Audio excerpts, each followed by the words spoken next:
Hello everyone, this is Professor Jagdish Mimple from NIT Nagpur. I request you to kindly like, share and subscribe my YouTube channel and hit the bell icon so that you will get the live update notification about the channel. Thank you.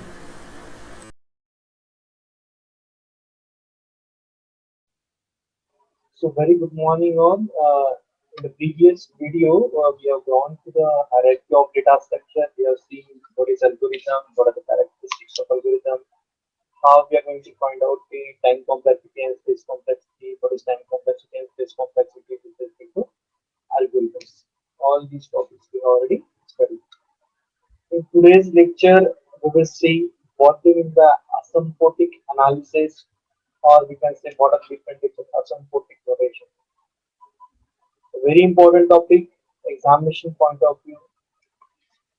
Most widely asked question in the university examination, explain different types of asymptotic notation or explain asymptotic analysis. In the last video, we have gone through the time complexity and the space complexity.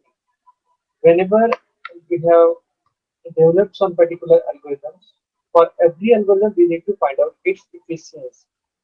कोई भी algorithm develop होने के बाद the first thing is that we need to find out its efficiency, how the particular algorithm is efficient.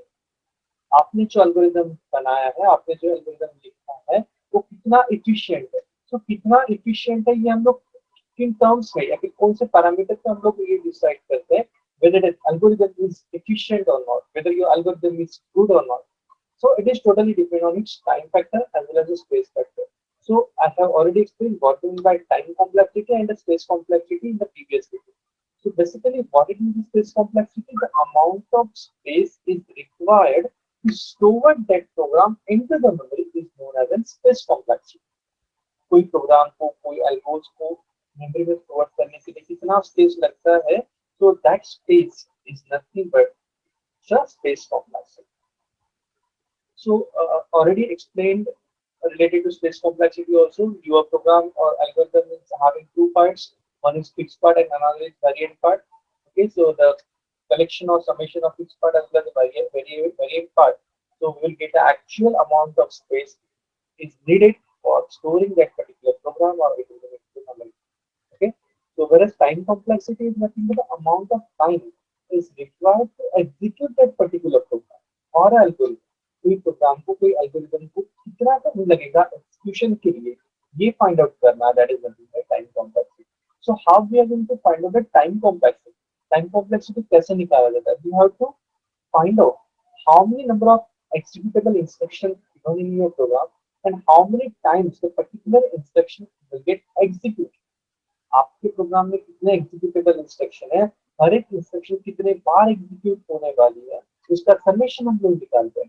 ठीक है, तो जो भी आपको लास्ट में एक समेशन में जो फिगर आउट मिलता है, तो that is nothing time complexity. So time complexity is nothing but the amount of time required to execute a particular program. Okay, now suppose if you're talking about the asymptotic analysis, once you drafted the particular algorithm और कोई भी आपने algorithm लिखा है, programme लिखा है, लिखने के बाद उसका एफिशिएंसी निकालना होता है. सो एफिशिएंसी निकालना मतलब उसका टाइम कॉम्प्लेक्सिटी और स्पेस कॉम्प्लेक्सिटी फाइंड आउट करना. Efficiency in terms of times, times the meaning of time complexity is that the amount of time is required to execute that particular program. उस programme को execute करने के लिए कितना amount of time लगने वाला है. So that amount of time हम लोग कैसे निकालेंगे? That amount of time which is totally depend on the number of instruction and number of executable instructions available in your program. तो उस हिसाब से हम लोग क्या निकालते हैं? उसका time complexity निकालते हैं.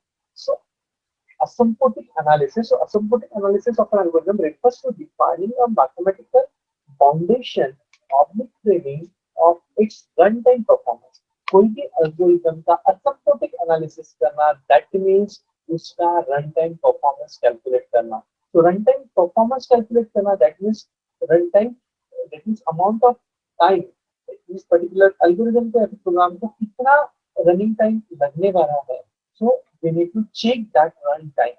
So that runtime performance is nothing but your asymptotic analysis. So using asymptotic analysis, we can very well compute the bestest average case and the worst case scenario of an algorithm. So basically, what is best case, average case, and worst case? Whenever you're going to find out the analysis, or because whenever you're going to find out the efficiency of algorithm, so you have to find out the efficiency of the program or algorithm with respect to the best case, average case, and worst case. These three terms are very, very important because whenever you are going to find out the complexity, so you have to find out the complexity in best case, in average case, and in worst case. So basically, what it means a best case, average case, and the worst case. So first of all, we have to see about the worst case. So basically, what is the worst case? We will take one simple example. Suppose if one book I given to you, एक book मैंने आपको दे दिया है, for example algorithm and data structure का एक book मैंने आपको दिया है, and I will give one query, or suppose if you want to find out one particular topic written in that particular book. For example, suppose एक book दिया हुआ है, उस बुक में आपको फाइंड आउट करना है कि उसमें ट्री में आपका शेडेड बाइनरी कहाँ पे दिया हुआ है. You want to find out whether this shaded binary tree written in the book. एक बुक दे दिया मैंने आपको. What you have to do? You have to find out that shaded binary concept कहाँ पे explain किया गया है उस book में. So what happens if you are searching the books? ठीक है, आप वो बुक क्या करोगे, पेज टर्न करते जाओगे, आपके पास कोई इंडेक्स नहीं है, आप उस बुक में कोई भी इंडेक्स नहीं है, आपको सिर्फ एक बुक दिया गया है, and you have to find out a particular page where your particular interest of topic is written. Suppose the threaded binary concept is written on that particular page. So what happens? जैसे ही आपको book दे दिया तो आपने जैसे पहला ही page open किया. If you open the first page, जैसे ही आपने फर्स्ट पेज ओपन किया, फर्स्ट पेज ओपन करते बराबर ही आपको आपका जो टॉपिक था वो मिल जाए. यानी पहले ही पेज पे आपका आपका एडिट पैनेल का कॉन्सेप्ट लिखा गया. पहले पेज पे बोलो या फिर 1 2 पेज, अरे शुरुआत के पेज में मिल गया. ठीक है, it means that it is the best complexity, or you can say it is the best efficiency of your algorithm. That means आपको जो चीज फाइंड आउट करना था उसका सॉल्यूशन आपको बहुत ही मिनिमम टाइम पे मिल गया. That means your best case. What the point after that average case? It means that आपके पास बुक है, ठीक है, आपने पर्टिकुलर टॉपिक सर्च करना स्टार्ट किया, ठीक है, आपके बुक में कंप्लीट करीब करीब 500 पेजेस है, 500 पेजेस है, आप पेजेस पलट रहे हो और ऑन एंड अराउंड आपको 250th पेज पे, 250 नंबर के पेज पे आजू बाजू में उसके आपको जो टॉपिक था वो मिल गया. यानी मिडल में कहीं तो भी आपको आपका जो आपको टॉपिक सर्च करना था वो मिल गया. That means it's a average time required for execution of your program. That means आपको जो आउटपुट मिला है वो एवरेज टाइम पे मिला हुआ. दैट मींस 500 पेजेस है, उसमें से आपने 250 पेजेस सर्च आउट कर लिया, उसके बाद आपको आपका पेज मिला है. दैट मींस इसको बोलते हैं एवरेज केस कॉम्प्लेक्सिटी. ठीक है, बेस्ट केस मतलब वेरी मिनिमम टाइम पे ही आपका आउटपुट मिल गया, यानी 1 2 पेजेस आपने सर्च कर लिया, आपका आउटपुट मिल गया. एवरेज केस मतलब आपको मिडल, दैट मींस जो भी जितना भी बुक के पेजेस है उसके पूरे half of the pages read करने के बाद आपको आपका टॉपिक मिला, half of the pages search out करने के बाद आपको आपका टॉपिक मिला. And the worst case is nothing but the maximum time required for execution of the program. मैंने पूरा बुक दिया है और आप सर्च कर रहे, लेकिन आपका टॉपिक जो सबसे आखिरी के पेज में लिखा गया है, यानी आपका टॉपिक सपोज 500 पेजेस है तो आखिरी में 499 नंबर का पेज है, 500 नंबर का पेज है, वहां पे आपका पर्टिकुलर जो भी टॉपिक आपको सर्च करना है वो वहां पे लिखा हुआ है. That is the worst case. So these are the three cases to find out the time complexity of any algorithm. So you have to find out the time complexity of any algorithm in three cases. In three cases, one is best case, another is average, and third one is worst case. In the best case, you will get the output in a very minimum amount of time. बहुत ही जल्दी आपका output मिल जाएगा. In the average case, you will get the output half of the time. That means जो भी आपको time required है, for example 1 घंटा लगने वाला है तो आपको आधे घंटे में उसका आउटपुट मिलेगा. That means average case. And the worst case, that means you will get a maximum time required for execution of the program. यानी सपोज 1 घंटा अगर लगता है बुक पढ़ने को तो पूरा 1 घंटा होने के बाद ही आपको उसका आउटपुट मिलेगा. That means the worst case time complexity. So got it? Here these 3 points: best case, average case, and the worst case. After that, now the very important topic. Whenever we are going to find out the time complexity, your time complexity will be represented or it will be shown with a three different notation known as asymptotic notation. So asymptotic notations are the notations which are used to represent the complexity. Time complexity को represent करने के लिए, show करने के लिए तीन notations use होते हैं. The very first notation is omega notation. It is the most widely used notation, that is omega notation. Overall, throughout the data structure algorithm and data structure, हम लोग omega notation use करते हैं. After that, we have a first one is your big O notation. After that, your omega notation. Second one is your omega notation, and the third one is your beta notation. Most widely used notation is big O notation. Big O, the capital O, that is represented by capital O. तो big O notation इसको क्या बोला जाता है? इसको big O बोला जाता है. Big O notation. This one is your omega notation, and third one is your beta notation. So we will see one by one. So basically, what it means of big O notation. एक नाम में question आता है, explain or write a short note on asymptotic notation. So in that you have to explain the asymptotic notation, big O notation, omega notation, and the theta notation. So basically, what it means a big O notation. Big O मतलब that is the capital O, जो बड़ा वाला O रहता है. ठीक है. So big O is represented by this symbol. So ठीक है. So big O notation. The big O notation is the formal way to express the upper bound.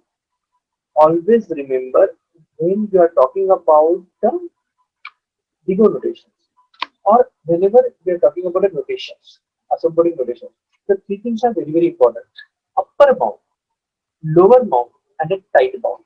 Upper bound, lower bound और tight bound क्या होता है? ठीक है. That is, for example, suppose one graph is given over here. ऐसा कुछ graph दिया है आपको. This one like this. Okay. Now, suppose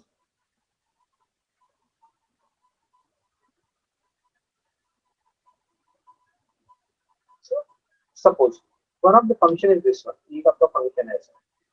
Suppose it's a f of n. ये आपका f of n नाम का एक function दिया हुआ है. ठीक है. And this is your n input data. ये आपका n input data है. ठीक है. This is your n input data and this is your time. ठीक है.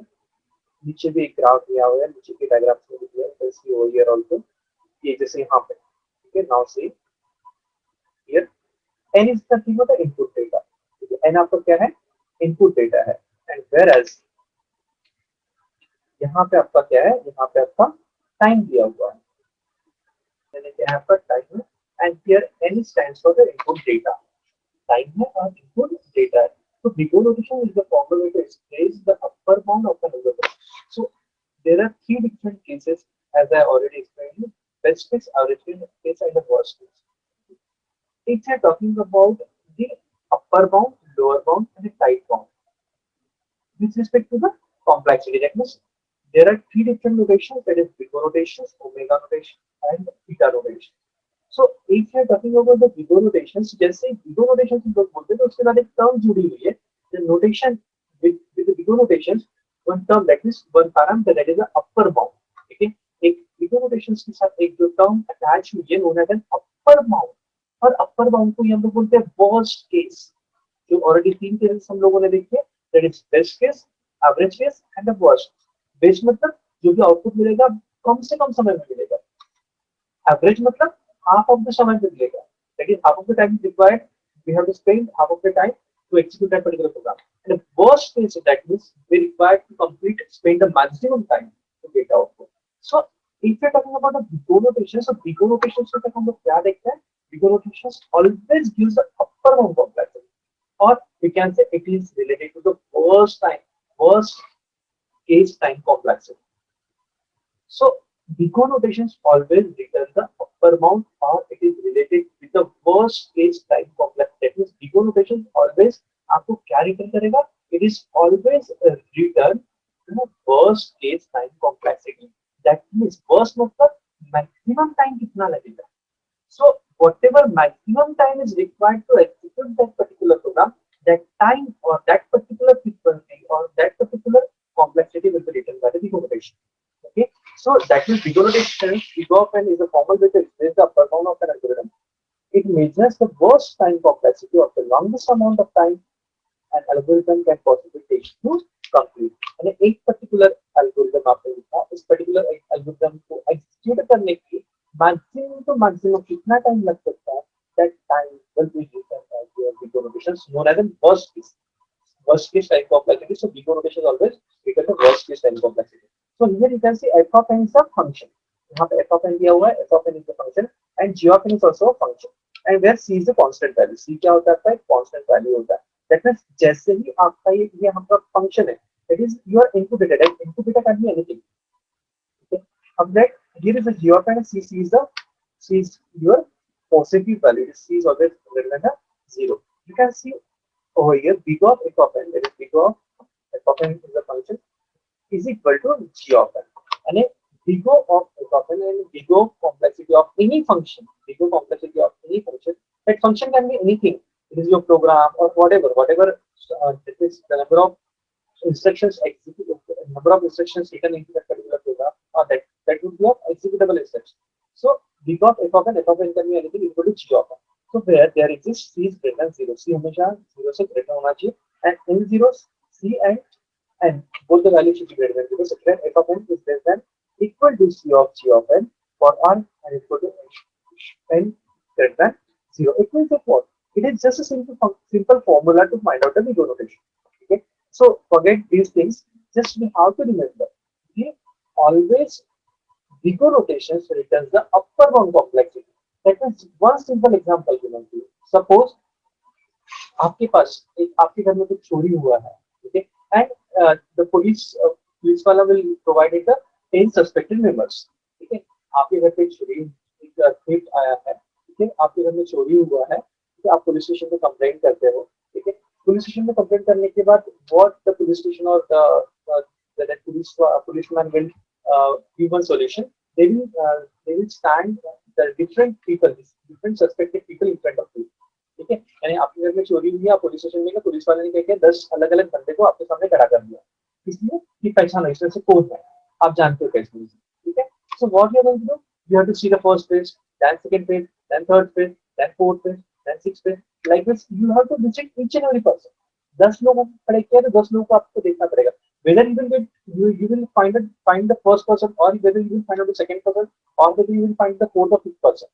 आपको चौथे नंबर पर मिले या पांचवें नंबर पर मिले, लेकिन आपको सारे 10 लोग अगर आपको सामने खड़े किए तो 10 लोगों के चेहरे आपको देखने पड़ेंगे. You have to visit each and every one.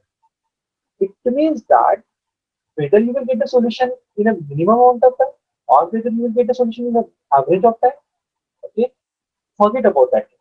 आपको solution पहले ही मिल रहा है, well and good. आपको solution मिडिल में मिल रहा है, well and good. बट आपका प्रोग्राम आखिरी तक चलने वाला है, that is known as linear circuit. हम लोगों ने linear circuit already we have studied about the linear circuit. क्या होता है इसमें कि जो भी आपको suppose if I give a book, okay, और मैंने बोला कि आपको XYZ नाम का टॉपिक ये बुक में आप फाइंड आउट करो, ठीक है. So what you will do, you will turn the pages. Pages turn करते करते पहले पेज में मिल गया, ठीक है. सो बट ऑब्वियस है कि आपको मिनिमम अमाउंट ऑफ टाइम में आपका प्रोग्राम एग्जीक्यूट हो गया, minimum amount of time spend करने पे आपको रिजल्ट मिल गया. But what the Vigo notation will tell? Vigo notation क्या बोलता है? Vigo notation will always return the upper bound. Vigo notation बोलता है कि अगर आपको you will get the output or solution in a minimum amount of time, forget that thing. But you have to reach to the last topic, or you can reach to the last instruction. ठीक है, that means आपका अगर 100 pages का book है तो आपको पूरे 100 pages देखना पड़ेगा, ठीक है. That means अगर 100 पेज पढ़ने के लिए suppose you have to spend 50 minutes. अगर आपको आधा घंटा वो बुक पढ़ने के लिए लगता है, ठीक है, और यानी वो पर्टिकुलर पॉइंट सपोज एक बुक में आपको कोई टॉपिक दिया हुआ है, ठीक है, और उस बुक के पेजेस टर्न करने के लिए आपको आधा घंटा लगने वाला है. 500 पेजेस दिए हुए, 500 पेजेस टर्न करने के लिए आधा घंटा लगने वाला है. सो आपको जो टॉपिक सर्च करना है वो पहले पेज पे मिले, मिडल में मिले या आखिरी में मिले, यानी आपको आधा घंटा स्पेंड करना है, मतलब करना ही है.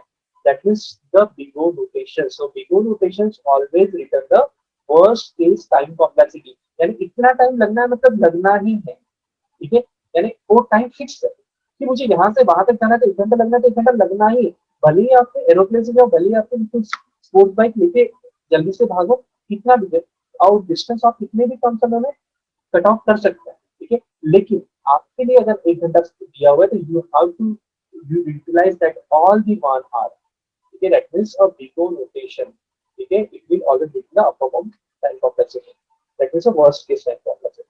आपने इसे टॉकिंग अबाउट ओमेगा नोटेशन, ठीक है।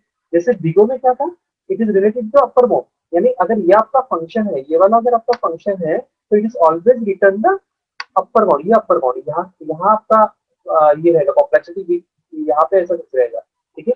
क्योंकि ये मैक्सिमम, ये वर्स्ट केस है, यानी ज्यादा से ज्यादा कितना समय लग सकता है वो कैलकुलेट करके ये बताता है, ठीक है। ये आपका फंक्शन है, ठीक है। सो कॉम्प्लेक्सिटी हमेशा आपका क्या रहेगा, it is greater than this f of n, ठीक है। And your f of n always will be the lesser than of your LC of C into G of n. Now, if we're talking about the omega notation, so omega notations is the formal way to express the lower bound of an algorithm. जैसे बिगो rotation हमेशा upper bound देता है, तो वैसे omega आपको lower bound देता है, ठीक है। That means it is always written the lower bound of an algorithm running time, it measures the best time complexity और the best amount of time an algorithm can possibly take to complete. Simple example, suppose कोई आपका एक programme है, ठीक है। आपको पता है ये प्रोग्राम को एग्जीक्यूट करने के लिए मुझे हाफ एन आवर लगने वाला है, it depends on the type of input you are going to provide, ठीक है। वो डिपेंड करता है कि आप उस पर्टिकुलर प्रोग्राम को एग्जीक्यूट कैसे करते हैं। Many times what happen, input थोड़ा स्मॉल है, so you get output in very immediate amount of time, बहुत जल्दी से जल्दी आपका रिजल्ट आ जाएगा। अगर लेकिन आपने डेटा बहुत सारा प्रोवाइड किया है तो आपको सारा समय लगेगा, ठीक है। फॉर एग्जाम्पल, अगर मैंने एक दो डेटा इनपुट किया है, दो डेटा इनपुट किया तो उसमें प्रोसेसिंग के लिए कम समय लगेगा, लेकिन वहीं पे अगर मैंने 1000 एलिमेंट दिए हैं और प्रोसेसिंग करने बोला है तो इट विल टेक टाइम, ठीक है। लेकिन ओमेगा नोटेशन क्या बोलता है, omega notation always return the lower bound, always return the lower bound. That means suppose अगर ये आपका एफ ऑफ एन फंक्शन है तो आपका ओमेगा नोटेशन जो होता है it will always return the lower bound time complexity, that means the best case time complexity. ये ऑलवेज अज्यूम करता है कि कम से कम कितना समय लग सकता है, ज्यादा से ज्यादा कितना लगेगा वो छोड़ दो, कम से कम कितना समय लग सकता है ये आपका ओमेगा नोटेशन से रिटर्न करता है। That means always f of n will be greater than the g of n, यानी हमेशा आपका फंक्शन का जो वैल्यू होगा will be greater than the g of n, ठीक है। हमेशा एफ ऑफ एन यानी इनपुट डेटा, अगर इनपुट डेटा हमेशा आपका एन का वैल्यू इनपुट डेटा होता है, एफ ऑफ एन फंक्शन जो होता है आपका हमेशा बड़ा होना चाहिए जी ऑफ एन से, because it will always become the best case time complexity, यानी ये हमेशा आपको क्या रिटर्न करेगा, best case time complexity return करेगा। यानी आपका ये प्रोग्राम एग्जीक्यूट करने के लिए मिनिमम टाइम कितना लग सकता है, मैक्सिमम टाइम कितना लगेगा और छोड़, we don't have to bother about that, we have to think on that how much minimum amount of time is required to execute that particular task। यानी फॉर एग्जांपल कोई अगर आपका प्रोग्राम है, ठीक है, वो आपका 2 मिनट में भी कंप्लीट होगा, वो आपका 30 मिनट्स में भी कंप्लीट है, वो आपका आधे घंटे में भी कंप्लीट होगा depend on the input data, ठीक है। But it will consider only जो 2 मिनट्स लगने वाला था मिनिमम अमाउंट, जो बेस्ट केस टाइम कॉम्प्लेक्सिटी रहता है वो क्या होता है कि जो आपके प्रोग्राम को एग्जीक्यूट करने के लिए मिनिमम अमाउंट ऑफ टाइम कितना लग रहा है, वही प्रोग्राम को एग्जीक्यूट करने के लिए मिनिमम अमाउंट टाइम कितना लगेगा, that time would be considered by the omega notation. So always omega notations it returns the lower bound time complexity. Okay, got it? And after that, the very last is theta notation. So basically, what is the theta notation? So theta notations always return the tight bound, or we can say it is the average case time complexity जिसको हम बोलते हैं, ठीक है। Tight bound जैसे आपका pico notation होता है, it is always related with the upper bound time complexity. आपका ओमेगा जो होता है वो आपका लोअर बाउंड पे रहता है, और आपका थीटा नोटेशन जो रहता है वो बीच में रहता है, that means on an average. जैसे फॉर एग्जांपल ये आपका एफ ऑफ फंक्शन है, ये आपका फंक्शन है, ठीक है। सो ये आपका अपर बाउंड है, तो ये आपका लोअर बाउंड है, ये दोनों के बीच में, ये दोनों के बीच का टाइम आपका थीटा नोटेशन कंसीडर करता है, यानी इसको बोलते हैं हम लोग theta notation. So theta notations always related with the average time complexity. That is, for example, suppose एक कोई प्रोग्राम है उसको एक्जीक्यूट करने के लिए, ठीक है, मिनिमम 5 मिनट लगने वाला है, मैक्सिमम हाफ एन आवर लगने वाला है, तो दोनों का एवरेज कितना आएगा, तो जो भी एवरेज आएगा दैट इज मीन निकाला जाएगा वहां पे, ठीक है। सो दोनों का एवरेज वैल्यू रहेगा, that average value should be considered as the running time complexity of that particular program, that means the theta notation. Theta notation always return the tight bound complexity, यानी middle में, ना तो कम वाला ना तो सबसे ज्यादा टाइम लगने वाला हो, so it will return the middle time complexity, that means जो एवरेज वैल्यू जो होता है it will consider the consider that average value. That means theta of f of n is equal to g of n. G of n is complexity event. Only g of n is equal to big of f of n, and g of n is equal to omega f of n for all n greater than 0. That means what? कि आपका जो theta notation होता है ना तो upper bound रहता है ना तो लोअर बाउंड रहता है. हमें पता है अपर बाउंड गया तो बिगो नोटेशन हो जाएगा. ये अपर बाउंड है, ये अपर बाउंड है. दैट मींस यहाँ पे ये आपका क्या है, बिगो नोटेशन है. यहाँ पे आपका ये अपर बाउंड है तो बिगो नोटेशन होगा. नीचे वाला है दैट मींस ये आपका ओमेगा नोटेशन होगा. और ये बीच वाला जो होगा यानी दोनों के बीच वाली जो वैल्यू रहेगी वो वैल्यू रहेगी आपकी थीटा नोटेशन. वो वैल्यू क्या रहेगी आपकी theta notation. So theta notations always return the tight bound, that means in between the lower bound and as well as the upper bound. So you have to clear with this. Pico notations always return the worst case time complexity, that means it is relevant to the upper bound. Your omega notations always return with the best case time complexity related to the lower bound, and your theta notations will be return the tight bound complexity, that means in between the lower bound and the upper bound. So these are the three notations are used to represent the time complexity, and most widely used time complexity notation is a Bigot notation. Bigot notations we are using in whatever algorithm we are studying in future, or further whatever algorithm we are going to study. So at that time we will use a Bigot notations everywhere.